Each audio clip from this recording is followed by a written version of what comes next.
Je m'appelle Priscilla, j'ai 38 ans, j'habite à Mareuil-le-Port, à côté d'Épernay dans la Marne, et j'ai suivi la formation du CAP esthétique avec le Centre européen de formation. La passion de la beauté et l'esthétique me vient du coup de ma maman qui était passionnée par l'Égypte ancienne par rapport à la reine Cléopâtre qui avait des rituels de beauté particulièrement intenses. Les mythes de la déesse Isis, porteuse de féminité et de divinité. Tout ce monde en fait que ma mère m'a fait découvrir m'a appris que la femme est belle et qu'il faut particulièrement entretenir sa beauté. J'ai choisi le Centre européen de formation pour suivre ma formation du CAP esthétique pour la facilité en fait de la plateforme d'utilisation au niveau des cours. Les cours numériques sont très simples à utiliser, que ce soit sur le téléphone, sur l'ordinateur, on les a toujours avec nous en fait. On y a accès particulièrement rapidement, les professeurs sont très disponibles, les coachs sont très présents, très attentifs et très pédagogues. On a un entretien tous les 15 jours, il me semble, pour pouvoir travailler sur le rythme d'apprentissage, poser les questions dont on a besoin. Ils sont aussi très adaptables à notre rythme de vie. Pour mon cas, par exemple, on ne peut pas forcément suivre notre agenda numérique. Parfois, les choses de la vie font que nous devons prendre un peu de retard. Mais justement, ils sont là pour nous rassurer et nous persuader en fait que nous pouvons le faire et que nous allons y arriver. J'ai financé ma formation du CAP esthétique avec mon compte professionnel de formation, les droits de formation acquis au cours de mes expériences professionnelles.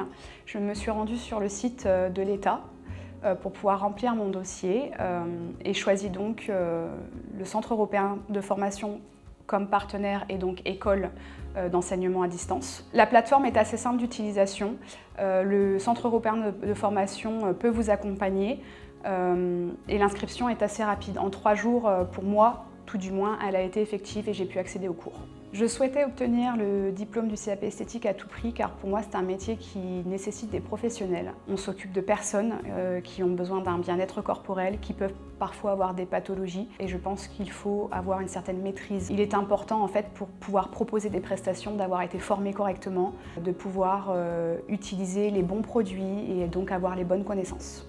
J'ai passé le CAP esthétique sur le lycée Europe à Reims. Nous étions plusieurs candidates libres à se présenter ce jour. Les épreuves en fait se sont déroulées en 3 temps. Il y avait du coup les 2 pratiques et j'ai passé l'oral le lendemain. J'ai obtenu mon CAP esthétique en juin 2022 avec une moyenne générale de 12,2. Les cours m'ont très bien préparée à cette épreuve qui du coup s'est passée assez aisément. On a vécu dernièrement 2 années difficiles avec la période de Covid, ce qui nous a valu des confinements. Et pour ma part, en fait, cette période de stand-by m'a permis de faire une introspection et de savoir ce que je voulais pour mon futur. Et du coup, la reconversion professionnelle, en fait, a été la solution la plus évidente pour moi, n'étant pas forcément très heureuse dans mon univers professionnel.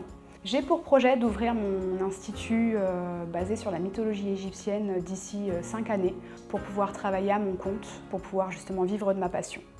Dans mon institut, je proposerai des prestations de modelage sur l'Égypte ancienne ainsi que des soins corporels à mes clientes afin qu'elles puissent bénéficier d'un bien-être corporel et spirituel afin d'affronter la vie de tous les jours plus sereinement. Je recommanderais le Centre européen de formation à mon entourage, je l'ai déjà fait pour d'autres formations, pas du tout le CAP esthétique mais par exemple secrétaire médicale. J'ai une de mes collègues qui souhaitait faire une reconversion et le Centre européen de formation a été pour moi la première idée à pouvoir lui partager.